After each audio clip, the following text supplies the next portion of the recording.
એક કારોબારી શેઠ સવારમાં ઉતાવળે ઘરની બહાર નીકળી ઓફિસ જવા માટે કારનો દરવાજો ખોલી જેવા બેસવા જતા હતા, એમનો પગ કાર નીચે બેઠેલા કૂતરાની પૂંછડી પર પડ્યો.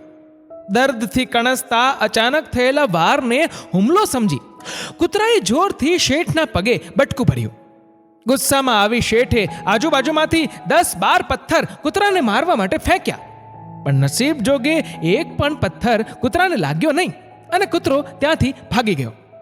ઇલાજ કરાવી શેઠજી જેમ તેમ ઓફિસે પહોંચે છે, જ્યાં તેમણે મેનેજરોની મીટિંગ બોલાવી હતી. શેઠજીને કૂતરા પર આવેલો ગુસ્સો અનાયાસ બિચારા મેનેજરો પર ઉતરી જાય છે. મેનેજરો પણ મીટિંગથી બહાર આવી એકબીજા પર ભડકે છે. બોસ કોઈ સચોટ કારણ વગર જ બધાને ખીજાયા હતા. હવે આખો દિવસ એ લોકોએ ઓફિસમાં પોતાની નીચે કામ કરતા માણસો પર ખીજ ઉતારી. આમ કરતા કરતા આખરે બધાના ગુસ્સાનો ભોગ ઓફિસનો ચપરાસી બન્યો, જે મનમાં ને મનમાં બબડતો સાંજે ઘરે જાય છે. ડોરબેલનો અવાજ સાંભળી તેની પત્ની દરવાજો ખોલે છે અને રોજ આદત મુજબ પૂછે છે, આજે પાછું મોડું થઈ ગયું આવવામાં? ચપરાસી લગભગ રાડ પાડતો બોલે છે, હું શું ઓફિસમાં લખોટીઓ રમવા જાઉં છું? કામ કરું છું, મારો મગજ ખરાબ ના કર. પહેલાથી જ કંટાળેલો છું, ચલ જમવાનું આપ. હવે ગુસ્સે થવાનો વારો પત્નીનો હતો. રસોડામાં કામ કરતા સમયે વચ્ચે આવીને પતિનો ગુસ્સો પોતાના બાળક પર ઉતારતા વાંક વગર જ 3-4 થપ્પડ મારી દે છે. હવે બિચારો બાળક શું કરે?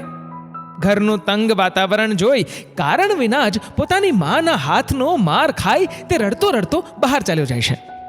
એક પથ્થર ઉપાડે છે અને બાજુમાંથી જતા કૂતરાને પૂરી તાકાતથી મારે છે. કૂતરો પાસો કણસે છે. દોસ્તો, આ એ જ સવારવાળો કૂતરો હતો. અરે કૂતરાએ શેઠને બટકું ભર્યું હતું તો બદલામાં પથ્થર તો પડવાના જ હતા. કેવળ સમય અને સંજોગની અદલાબદલી હતી. શેઠજીની જગ્યાએ તે બાળકના હાથે પથ્થર વાગવાનો હતો. એનું કર્મચક્ર તો પૂરું થવાનું જ હતું. એટલે દોસ્તો, કોઈ હેરાન કરે, હૃદયને ઠેસ પહોંચાડે કે દુઃખી કરે અને તમે એને કંઈ ના કરી શકો, ત્યારે નિશ્ચિત થઈ જાઓ અને બધું કુદરત પર છોડી દો. એને પણ ઠેસ પહોંચે જ જે તમને ઠેસ પહોંચાડશે. ક્યારે થશે, કોના દ્વારા થશે, એ કેવળ ઈશ્વર જાણે છે, પણ થશે જરૂર. એ જ સૃષ્ટિનો નિયમ છે. તમારું આ વિડીયો વિશે શું કહેવું છે? નીચે કમેન્ટ કરીને જરૂરથી જણાવજો. અને મિત્રો, જો વિડીયો ગમ્યો હોય તો વિડીયોને લાઇક કરજો, વધુમાં વધુ લોકો સાથે શેર કરજો અને આવા જ બીજા પ્રેરણાદાયી વિડીયો જોવા માટે સબસ્ક્રાઇબ કરો અમારી ધ ગુજ્જુ મોટિવેશન નામની યુટ્યુબ ચેનલને અને ફેસબુક પર ફોલો કરો અમારા the Gujju in Hindi motivation નામના પેજને. ધન્યવાદ.